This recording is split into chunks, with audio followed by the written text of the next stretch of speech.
Привет, мои дорогие! Спасибо, что смотрите это видео. Сегодня вы узнаете уникальный омолаживающий кожу рецепт, который имеет двойное свойство. В момент нанесения дает очень хороший питательный, увлажняющий кожу эффект. В момент смывания эта маска убирает верхний ороговевший слой клеток.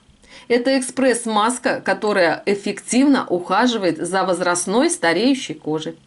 Маска подходит для всех типов кожи.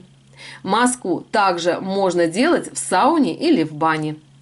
Маска не требует подготовительного этапа, поэтому сразу после умывания в вечернее время нанесите эту маску и следуйте всем правилам применения домашних масок, о которых вы узнаете в конце видео. Обязательно смотрите до конца и правильно ухаживайте за своей кожей. И давайте приступим. Сегодняшняя маска очень простая в приготовлении. Нам понадобится кофейная гуща. Для этой маски лучше всего использовать подсушенную кофейную гущу, так чтобы в момент смывания получить и очень эффективный скрабирующий эффект. Чтобы приготовить сухую кофейную гущу, нужно перемолоть кофейные зерна, заварить кофе, осадок, который остался невыпитым, кофейная гуща должна быть слегка подсушена.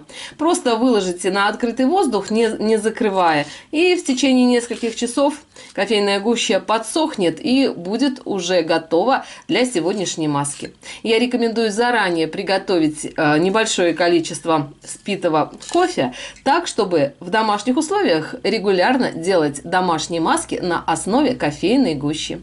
Нам понадобится 1 чайная ложка сухой кофейной гущи. Кстати, если вы не пьете кофе, то кофейную гущу можно заменить обычной манной крупой, либо молотым рисом так, чтобы он имел крупинки. И тот, и другой, и первый вариант идеально работают и омолаживают увядающую кожу. Следующий компонент для этой маски нам понадобится молоко. Молоко можно взять любой жирности. Подойдет молоко и сливки одновременно. Нужно взять 1 чайную ложку молока, либо жирных сливок, в зависимости от вашего типа кожи. Так, чтобы молоко хорошо пропитало крупинки кофе и все компоненты вошли во взаимодействие.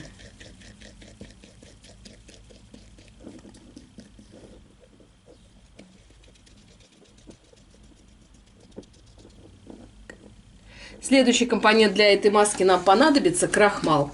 Можно использовать крахмал как кукурузный, так и картофельный. Если под рукой нет крахмала, то вы можете натереть обычный сырой картофель на мелкой терке и использовать для добавления в эту маску.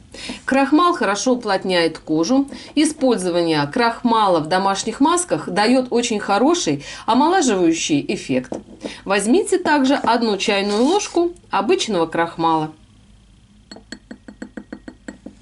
И также смешайте все ингредиенты до получения однородной консистенции.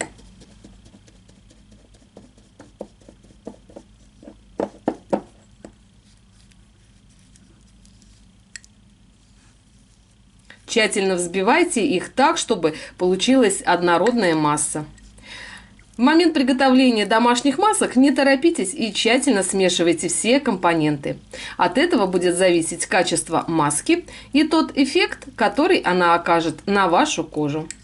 И следующий компонент для этой маски нам понадобится касторовое масло. Использование касторового масла в домашнем уходе делает кожу упругой, делает ее эластичной, улучшает тургор кожи и убирает сеточку морщин, которая, возможно, уже появилась. Предотвращает появление новых морщин. Нужно добавить 10 капель касторового масла.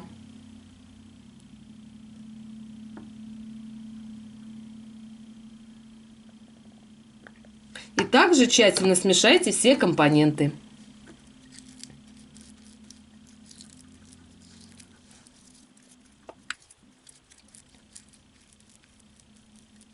Следующий ингредиент для этой маски нам понадобится сок алоэ.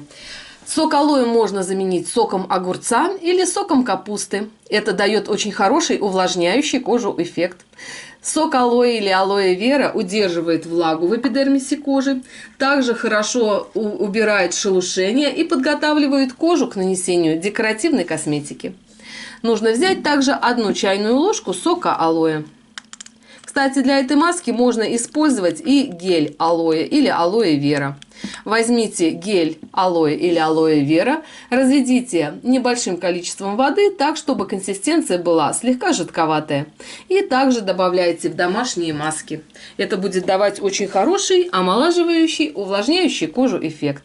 Затем тщательно смешайте все компоненты. Обязательно соблюдайте порядок приготовления домашних масок. Для того, чтобы маска получилась качественной, соблюдайте все пропорции. Маска имеет очень приятную консистенцию. Эту маску можно хранить в холодильнике в закрытом виде до 5 дней и использовать в недельном уходе 2 или 3 раза в неделю для глубокого очищения, питания и увлажнения возрастного лица. Маска подходит для ухода за кожей лица, за кожей шеи, за кожей зоны декольте. Также эту маску можно нанести и на кожу вокруг глаз, и на нависшее веко. Маска в момент подсыхания будет давать и подтягивающий эффект. Наносите эту маску на умытую кожу лица. Перед этой маской не обязательно делать скраб или пилинг, так как эта маска сама является очень эффективным скрабом, который будет убирать верхний ороговевший слой клеток. Правильно наносите эту маску, так как эффект этой маски будет зависеть именно от этого. Нанесите маску по кожным массажным линиям. Дайте 1 или 2 минуты на взаимодействие с эпидермисом кожи. Затем нанесите 2 слой. Держать эту маску нужно не более 15 минут. Затем теплыми влажными руками размягчите маску и сделайте массаж лица по кожным массажным линиям круговыми движениями. Массаж продолжается не более 5 минут. Затем смойте маску теплой водой и ополосните кожу лица водой комнатной температуры. Затем протрите кубиком льда с отваром лекарственных трав, либо домашним тоником. Рецепт домашних тоников вы также можете найти на моем канале. Все движения смывания и тонизирования не забывайте делать по кожным массажным линиям. Затем нанесите питательный или увлажняющий крем. Обязательно поделитесь этим видео со своими друзьями, мамами, подругами. Для того, чтобы как можно больше женщин знали о простых способах омоложения кожи лица в домашних условиях. Всем мира, добра и красоты! А с вами была Оксана. Увидимся завтра с новым рецептом. Всем всего хорошего. Пока-пока.